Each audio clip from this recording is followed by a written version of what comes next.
Senator Ajibola, raising your hand. Point of order.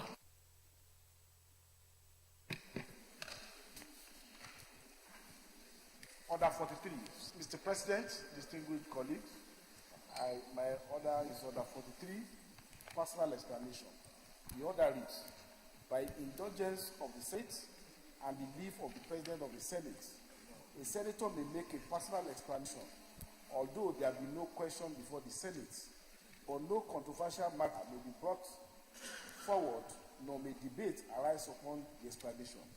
The terms of the proposed statement shall be submitted in detail to the President of the Senate when this leave to make it is sought.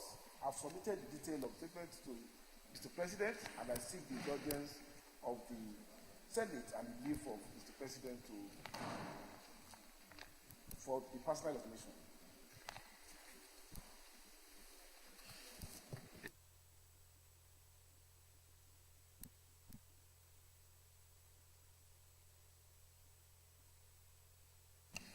Just let me finish.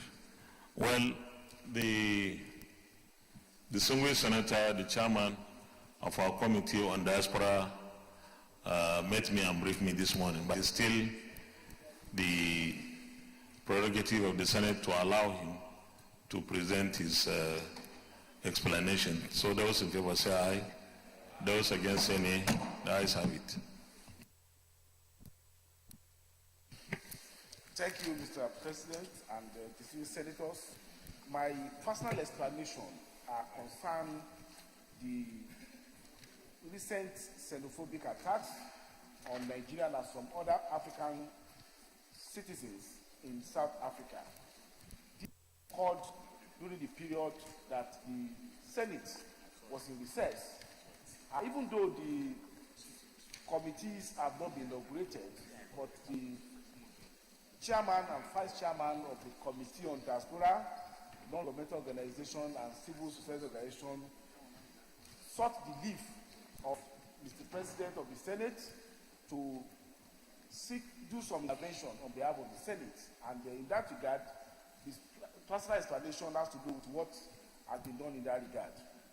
We had cause to invite the Honorable Minister for Foreign Affairs, Mr. Geoffrey Oyama, on the 6th of September 2019 to the Senate to brief as to what happened in South Africa and what efforts is the federal government taking in order to address the issue permanently, because it has become a perennial issue. At the meeting, the Honorable Minister briefed the chairman and vice chairman of our committee as to what transpired in the recent xenophobic attack. Even though we have the cheering news that no Nigerian life was lost, but tremendous damage was done to properties of Nigeria, and some other African citizens lost their life in that attack. In terms of the objective of the federal government in tackling the recent attack, we were informed that the objective is to seek for compensation for Nigerians whose properties were damaged in the attack, and also to get the South African government to use the instrumentality of its law to deter those that perpetrate this offense, so that there will be a deterrent in case of future occurrence. Effort was also mentioned of the fact that the Nigerian government has sent a special envoy to South Africa in the person of the Director General of National Intelligence Agency to convey displeasure of Nigerian government about the perennial attack on Nigerians in South Africa, and that the Nigerian president will be briefed and then subsequent action will be taken after that. We also had meeting with the chairman, chief executive of the Nigerian Diaspora Commission, who also briefed us in similar light, and of the fact that about 640 Nigerians had signified intention to return voluntarily to Nigeria. Upon the return of the special envoy to South Africa, the president was briefed, and upon briefing of the president agreed that Nigerians who voluntarily signify intention of returning back should be allowed to come back.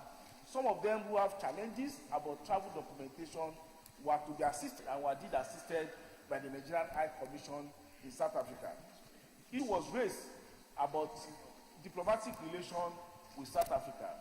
And the position of the Nigerian government was that even though all options were on the table, the question of closure of the Nigerian Commission would do the service to other Nigerians in South Africa, as they would not be able to have where to interface in case they have any challenges.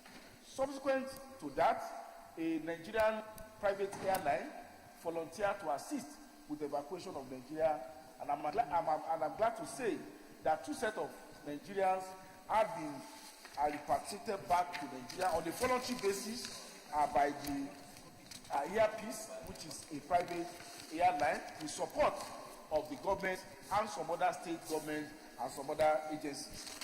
Of course, because of the seriousness of the matter, the Nigerian government decided to boycott the World Economic Forum, which was holding in South Africa, as a show of displeasure as to the lackadaisical attitude of South African government to addressing the xenophobic attacks. And subsequent to that, the South African president sent an envoy to Nigeria, Jeff Radebe, to come and convey apology on behalf of the South African government, with concrete promises that efforts will be taken to address the perennial case of xenophobic attack. On the strength of the representation by the envoy of South African president, the Nigerian government, we are aware, is going to have a meeting in South Africa from 2nd of October with a view to consummating a Nigerian-South African binational commission to address issue of relationship between the two countries, cement diplomatic ties, and concretely address to finality the issue of the xenophobic attacks.